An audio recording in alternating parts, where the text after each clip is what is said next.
What's up, everybody? Mike here. I want to talk about Too Hot to Handle. It's a Netflix reality TV / real world wannabe dating show that just was released. It starts off with really good-looking people on a beach and think they're going to have some wild party and hook up with each other, and then the twist is that they're not supposed to have sex or masturbate. No kissing or sex of any kind. It feeds into the stereotypes of good-looking people are really stupid.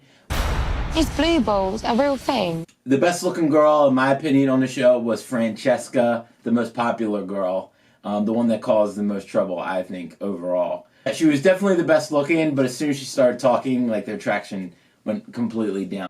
What? She has an interesting taste in guys. She likes dudes with weird-ass hair, that's for sure.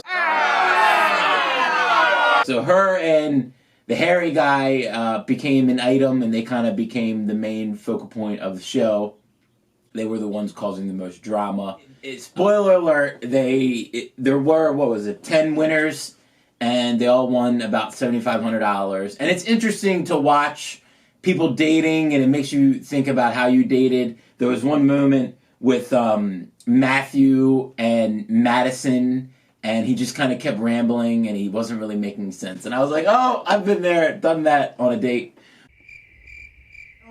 I'm not exactly sure what they were thinking when they came up with this show, right? But they wanted, I guess, people that shows like the real world generally don't have any moments where they teach you anything meaningful, right?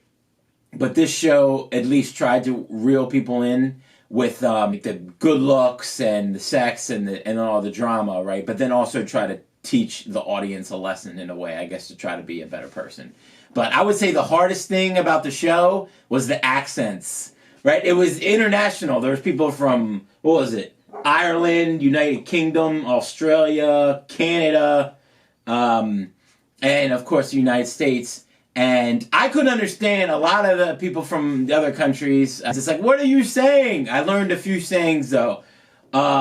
Muggy, when you're saying, when they ask, you're being muggy, it's when someone does something that annoys you. We don't say that in the U.S. But, and then also the hairy guy likes to call everyone a possum, right?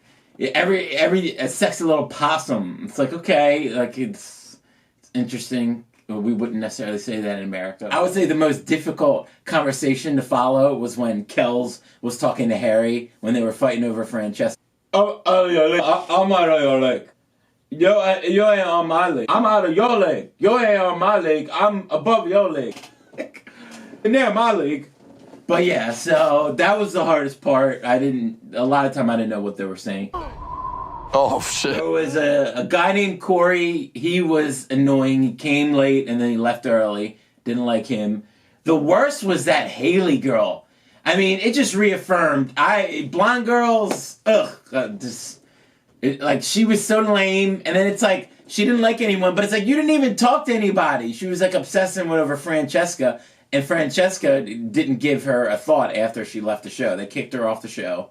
Right? They kicked the Corey guy off the show. Matthew, he left on his own. He seemed like a genuine guy, right? The Harry dude. I mean, Harry and Francesca, I think they're actually still together. She just posted something on Instagram, right? And they actually are still together. But she got over 2 million followers. It's like, oh God. And the one guy, Bryce, he's actually a screenwriter. He filmed the movie on his boat. So some little fun facts. But yeah, so Francesca, she was very horny. Definitely would not trust her. What? Or would not trust her. So Harry, good luck with that. Good luck with that. But I mean, she did kind of stay loyal, but she was flirting with the Corey guy that ended up leaving. Madison, you were pretty lame, but when you walked away, whoa. That's all I can say. Chloe she kind of flirted with every dude and then kissed them and said, literally, both of the dudes, and the same thing probably would have been with the Corey guy if she ever kissed him. I think she actually did kiss him in one episode. But every time she kissed a dude, she'd be like, I didn't see sparks. I want to see. The only time she's going to see sparks and fireworks is on 4th of July. So, I don't know. She seems like she's just kind of whatever. It's good to get to know somebody before you have sex with them, obviously. But it was an interesting show. You know, it's a good quarantine show if you're bored. Yeah, it'd be funny if they did another version with people that aren't as good looking, like a more normal people version. Nah, they would never do that. Yeah, so if you're bored, check it out. You're still stuck in quarantine. Check it out. It's a show. I mean, it's something to watch. I'll give it that. It's something to watch. So Easy TV.